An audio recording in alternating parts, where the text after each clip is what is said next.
I want to dive into two subtopics here. First of all, how are you going to put this into place when you are doing a carbon reduction strategy first? So put it in the bigger picture. And second, quickly diving into only reporting purposes of your carbon footprint. So strategy building. We've started with an assessment.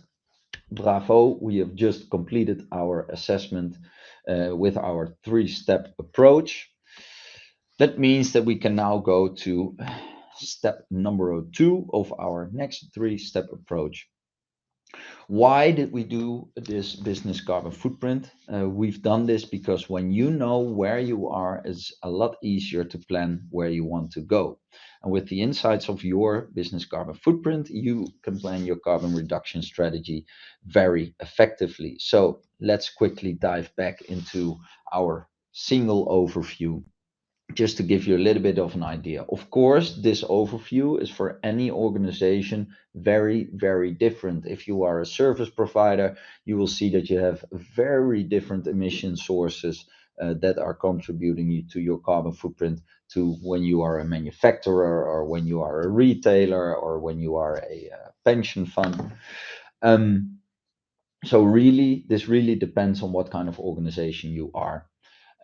Take these insights. So, for example, if we put it in perspective of the menu of our Hedgehog night lamp production facility, we see that 50% of the impact of the carbon footprint is actually in the use of sold products, which was the electricity consumption of our Hedgehog night lights over their lifetime. So, when I look at that, and then I can think to myself and with my team, we can think, 50% of the carbon footprint. How could we lower that? Well, maybe we can switch to LED lights in our Hedgehog night lights, reducing the energy consumption over the lifetime by, let's say, 80%. And then we can put that into our next period's carbon assessment. And you can very easy plan your carbon reduction strategy with these insights. Another thing, for example, when we look to the second one, we can also see, okay, there's 10% contribution of purchased goods and services.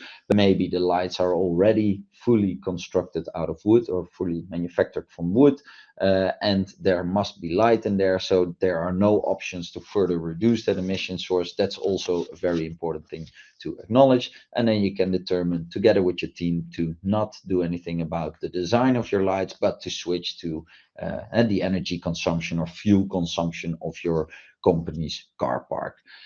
With these insights, it's very easy to go step by step and to really think with your team, hey, these emission sources we have the power to reduce something on, and these emission sources we cannot do anything about, and we will just let them be for the time being. Then, of course, no strategy without implementation. Again, the role of the Hedgehog Carbon Dashboard here is also very, very, facilitating. You can monitor your progress over time in your dashboard, of course, so you can see whether reduction measures have actually contributed or have made sense. But very important is actually the second part. You communicate the progress of your carbon footprint, and therefore you can mobilize your team because everyone has to change. People are afraid that they have to hand in their gasoline car and have to drive electric, or they don't want to switch iron nails for wooden nails, or we've heard the strangest reasons why people in a team do not want to change. So communication is really key here to mobilizing your colleagues and to take them on this journey towards more sustainable performance of your business, of your organization. Finally, another important thing to note is that you can spread the measures over the time. This is mostly, of course, a financial reason because if I have, for example, a car park that is just new with 5-year leasing agreements, you do not want to give the leasing company or pay a fee to the leasing company to immediately switch to electric vehicles, but you might want to wait a year or 2 or 3 so that your fine is not too high there. Then second thing that we want to discuss quickly here, how to use my insights from the Hedgehog Carbon Dashboard or your business carbon footprint, I must say.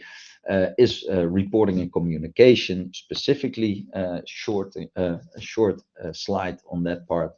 First of all, please write a GHG protocol report when you are doing your carbon footprint so that you can communicate it to the outside world, but also for yourself, because if you're looking back after 6 months or 8 months, it might be quite nice to have a little report there that has been written according to GHG protocol, which tells you what assumptions you've made and what calculation procedures and data collection procedures you have followed all those months before.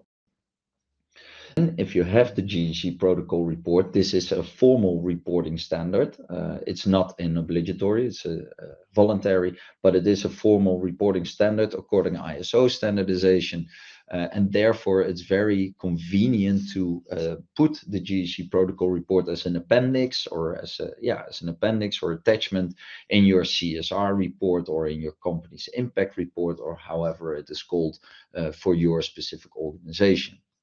And then we have a part of voluntary reporting initiatives and other labels. So, for example, think of EcoVadis or the B Corp standard or the CDP, the Carbon Disclosure Platform. All these voluntary carbon disclosure initiatives and labels allow or require a GHG protocol report as a proof that you've actually done your carbon footprint and also to argument and support your process. Then switching quickly, noting to obligatory reporting. So the CSRD, very infamous at the moment. The Corporate Sustainability Reporting Directive is also ESRS, as we call it. The reporting pillar number 1 is on climate impact, requires you to do a business carbon footprint and allows you to do that according to GHG protocol, or I'm saying allows you to do, but recommends you to do this according to GHG protocol.